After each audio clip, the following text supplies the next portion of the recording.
Monster Hunter Wilds was announced at the end of 2023, and I have never been more excited for a game's release. With a beta packed with hyped moments, waiting for a year and a half for the full release was agony, but the game shipped to easily one of the most successful launches of 2025.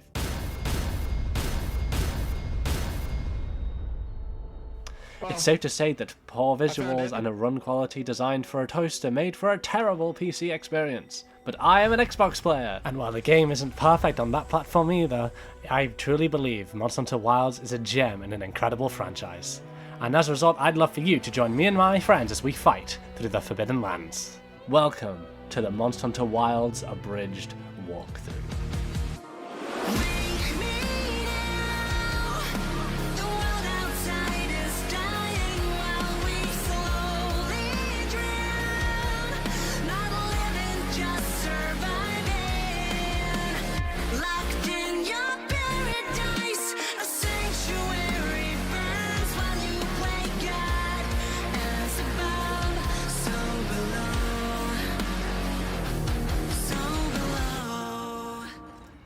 I was on this game day one, just like everyone else able to, and was joined by our first co-host, DinoGamer13, who quickly found an issue with my streaming setup.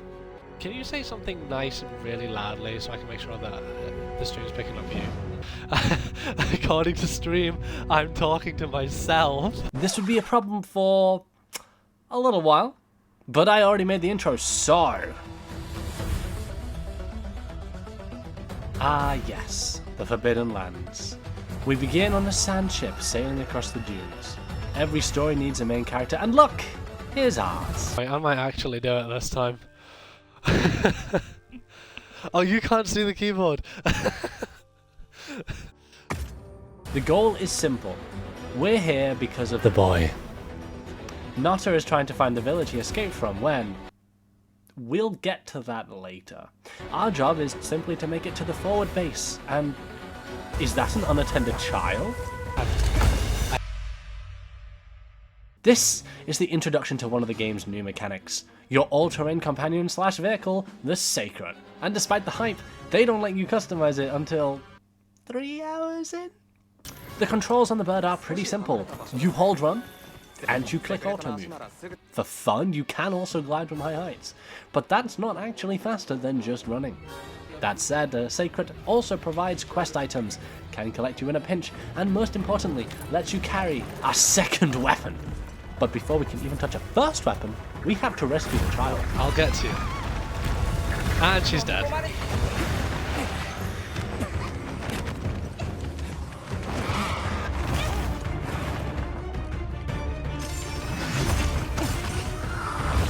Come on!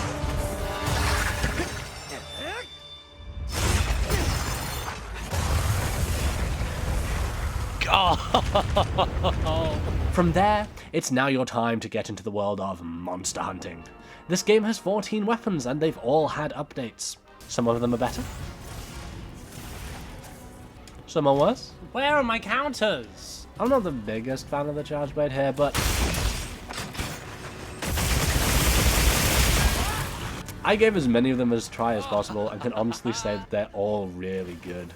That's one of the reasons why you'll see so many weapons in the collection of clips in this video, though my main was the hunting horn. And all of this was streamed to Twitch, so you should come on by. Also, subscribe. Now, where were we? I don't know what self-improvement is, but it might be... They're cool, but doing tricks on the air isn't worth anything. What we really need is something to show them off on. No. And look! A volunteer. Chatacabra is probably the best starting monster we've had in the franchise. It's shaped like a cube, making it easy to hit from all angles, doesn't move too fast to allow you to practice with slower weapons, and interacts with every mechanic in the game. Wounds, temporary weaknesses, offsets, power clashes. Wilds is packed with ways to make you feel like a badass, and Chatacabra teaches you all of them right off the bat. That said, it's not a complete pushover. The rocks it can stick to its arms give it increased strength that could definitely catch a newer player off guard. As a veteran though, this monster has never, ever put me in any danger at all. No! All to say, this is another strong point in the game's beginning. Now, put the beat down on the battle toad. Wow. Wow. After saving the sacred, yeah, and it's right too, I guess, from the rampaging toad, it's time for narrative. This is Yasai, and the girl you saved was his younger sister Nona. They invite you and your companions, Alma the Handler and Gemma the Smith, to visit the village in order to properly show their gratitude. How nice! Then they take the bird off you.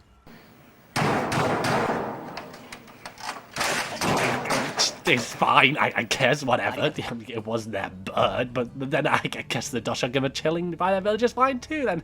Good luck, have fun. With nothing better to do, you return to the forward base. Actually, this would probably be a good time to mention the map. Welcome to the Windward Plains. This map is the starting map. A wide desert with rocky outcrops and a number of area hazards that can be dropped on monsters. On a scale of 1 to 10, I'd give it like a 5 or a 6. It's beginner friendly with plenty of interactions to use, and you'll never get lost unless you go cave diving due to the openness. Though that cuts both ways, as it also gets visually uninteresting very quickly, with only a ring of rock on the horizon as a notable landmark. This map does have a number of pop-up camp spots that are easy to find and easier to use. Do yourself a favour though, don't use the Oasis camp unless you like this message. Did he wreck my camp right in front of me? Every map has an interim main camp. This is where the bulk of the expedition sets off from. At this one, you'll get to meet Olivia, the absolute badass, just you wait, but also her companions, Eric and Werner, who are the reason she has to be such a badass. It's been a long day though, so we should get something to eat. I hear dinner is almost ready. For the monster. This is Quamatris, or, as my wife calls him, Chicken Man! the monster that proves the T in T-Rex stands for turkey, and it is a meal to destroy. Quamatris is a bit faster than Chetacabra and puts you through your paces a little more. Its size makes it easier for it to hit you, and it is the introduction to the franchise's integral element system. By rubbing its tail on the ground, Quamatris can throw fire at players, forcing them to roll around to extinguish themselves. It also introduces you to utility part breaks. Damaging and severing the tail reduces the effectiveness of its attacks. Plus, it'll help with the process of introducing the Forbidden Lands to KFC. Oh, that is... Of course, now Yasai decides you might want to keep a bird of your own. And I swear if you ever take Sergeant Feathers away from me again, I will raise your entire village. With a self-roasting poultry put down, it's probably time to grab a bite to eat. And if you wanted to know where the game's budget went, it's here. The meal system in this game has been revamped to better fit an open world setting, and is even more delicious than ever. If only half the effort put into that cheese had been spent on GPU optimization. After eating, the only hunger you continue to feel is one for adventure. Fortunately though, there's plenty of that ahead of us in... The Scarlet Forest is a striking locale that would be terrifying if the river was red with blood instead of nectar. This is our wet map, and it's also the forest, which always means that this is the map with 1 million different levels to navigate and vine paths. But unlike Monster Hunter World's ancient forest, this woodland is much easier to understand. Or maybe that's just the sacred auto-ride talking. Ultimately, I'd call this one a strong 9 out of 10. It's got a great theme, it's good for that all-important honey, and the locals are friendly. See, like this one. It immediately invited Eric into its home and wrapped him up nice and warm and dry and tasty. This is Lalabarina, a spider with dreams of Strictly Come Dancing. She pirouettes, she paralyzes, she stabs you with the tips of her toes and whatever that thing hiding in her petals is. Lalabarina is here to teach you all about status damage by leading with the one that's honestly the worst. But thanks to the new build-up mechanic, you won't be dropping into the river with water covering your nose in a single stab. No, it'll take multiple florets and flourishes to finish you off. Unfortunately, no one warned the spider about dancing in heels. If you're not careful, you might end up with a broken ankle. Oh! After this warm welcome, it's about time the game taught you how to establish pop-up camps. These are places for you to catch a breath and restock your items. I think the map is a good mix of them in important but hard to find areas. And that's good because if something finds these camps, they are likely to be destroyed. Case in point, these are the Woodward. Adorable little teddy bears without a bad bone in their bodies or a big brain in their heads. I love the critters. Unfortunately, it's not mutual. To them, they see only a servant to correct their real love, Congalalafer. What's one of those?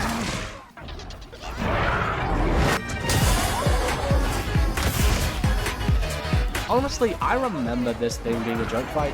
Now it's a blast instead. Blast fight, that is. Oh. Congalala comes in to double down on the status lessons you learned from Lalabarina by using most of them. And despite its fine array of flatulent and space attacks, this thing can and will kill you once the Pong puts you off your potions. It's also shockingly good at covering distance. Still, enough with the monkey business. With the hippopotamus put down, it's time to get back to researching the Deshagama. Good for him, he got employed! Look at his co-workers and boss. But nope, still not time to talk about this guy yet. I know it's unbearable, but stick with me here. No, we have to go and warn the Sacred Stealers that Fuzzy Bear is ready to fuck them up with his new friends. Unfortunately, we appear to have come at a bad time. The monsters from earlier didn't get their snack, and now they're hangry. Looks like Hunter is back on the menu. Every monster here has been part of some kind of lesson. Balahara is your mock exam. Its long body will keep you guessing about its next attack, and it uses muck to inflict you with Water Blight, a debuff that reduces your stamina recovery and makes every dodge that much more meaningful. Okay, I'm gonna try to be crazy with it.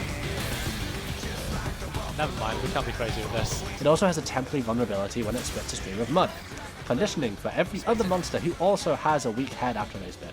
Balahara will also teach you about item usage. Like every other tunneling monster in the franchise, it has a weakness to loud sounds while underground, which will leave it stunned and vulnerable. And to drive home the lesson about using the environment, it will frequently climb this one rock in its nest, exclusively for the purpose of you pulling it down for serious damage. He's not too bright, and unfortunately, brain beats brawn in these parts.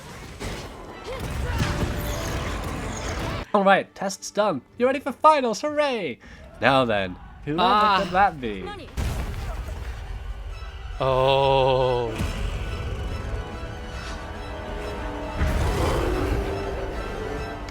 I'm honestly in awe that this game finally did a village attack sequence.